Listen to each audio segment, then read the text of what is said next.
this is Jacqueline Bowman with the third installment of my Self Care Week EU video blog.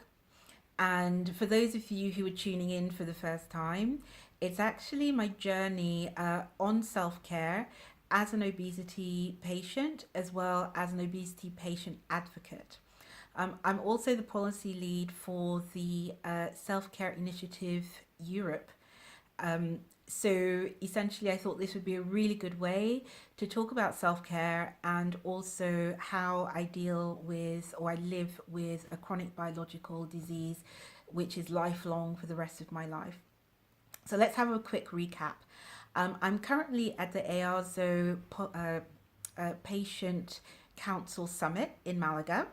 And I missed a day because today's Saturday, but actually it's been really, really busy. I've been so tired, essentially because the timings are quite long days in Malaga. Everybody eats really late.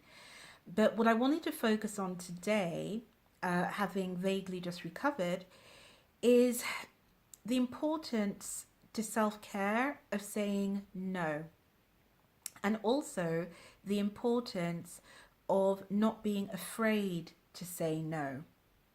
Now, let me give you some examples. So, when you're really, really tired, or you feel that you've eaten something which has changed your mood, are you really in a position to keep going? Actually, no. It's the same for most people. However, like most people, I've always been afraid that if I say no, I'm going to miss something. I'm going to miss a really exciting happening. And then I won't ever have experienced that. The sad reality is that when you keep on pushing yourself and pushing yourself, you end up missing out a hell of a lot more because actually you end up either burnt out or very irritable and you're not able to focus on all of the really positives that you're supposed to be doing. So, what I would say is, in the context of attending a conference which is on site, if someone asks you to be part of the program, absolutely fantastic. It's an honor. However, if you do not think that you have been given enough time to prepare properly, or that you do not have all of the tools to prepare properly, or that you have not been briefed properly, and this has happened to me on a number of occasions, learn to say no. Your adrenaline goes up. You will have sleepless nights over this because you're thinking of fear of saying no. You'll be thinking, how will my presentation go?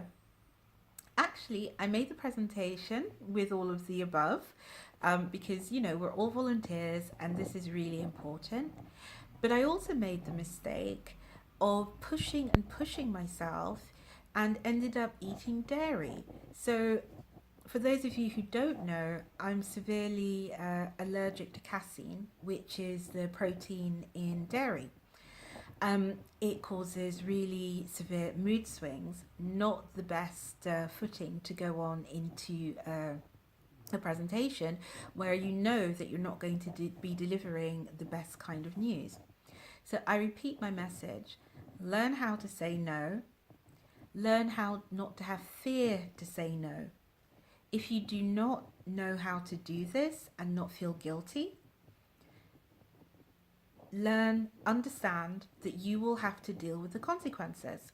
Now, the consequences for me were that, yes, I achieved the objectives with my wonderful colleague Ellie, who I know is a ghost right now, but I will be introducing her to you all before this conference finishes. We made the presentation jointly. We delivered some not very good news. We were both very frustrated because neither of us were really well rested.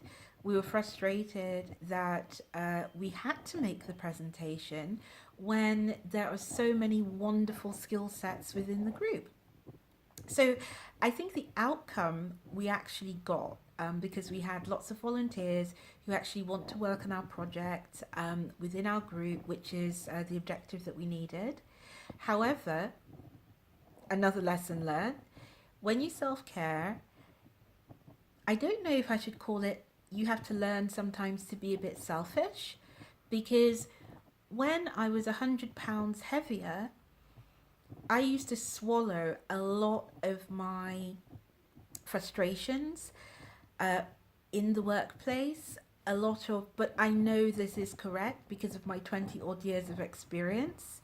I don't see why I need to justify this, and I want to have very clear parameters in terms of strategic ambitions and how we're actually going to roll out a particular strategy. I am a policy stakeholder engagement person, specialist.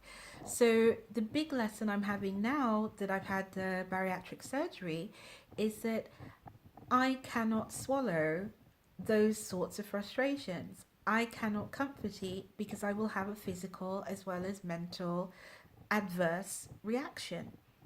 So I guess what I'm saying is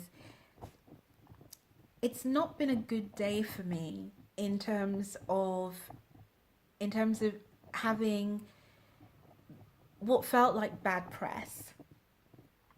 The actual presentations were fantastic. We had one on mental health from Gamian Europe. I'm very excited about what they're doing, and I can also see some excellent parallels with obesity advocacy. I also learned between yesterday and today the importance of the pause. I hope that you've noticed my practice of that. It gives me time to collect myself. It gives me time to count to maybe 3, not 10. But it also gives me time to reflect, draw breath, and calm down. So I'm going to sign off now because I think I've gone way over the time that I needed to. These should only really be short diaries, but I have now meditated. I'm about to go and have a cup of tea, and then I'm about to go back in the fray. But you know what? I don't think I'll be going to the group dinner this evening because it's just too late, and I do not fear saying no. Okay, please share, please tweet, hashtag SC, Self Care Week EU, which is SCWEU, and also one word, hashtag self care number 4 for life. Thank you very much. This is Jacqueline Bowman, my blog, my vlog on self care, going towards Self Care Week EU, over and out.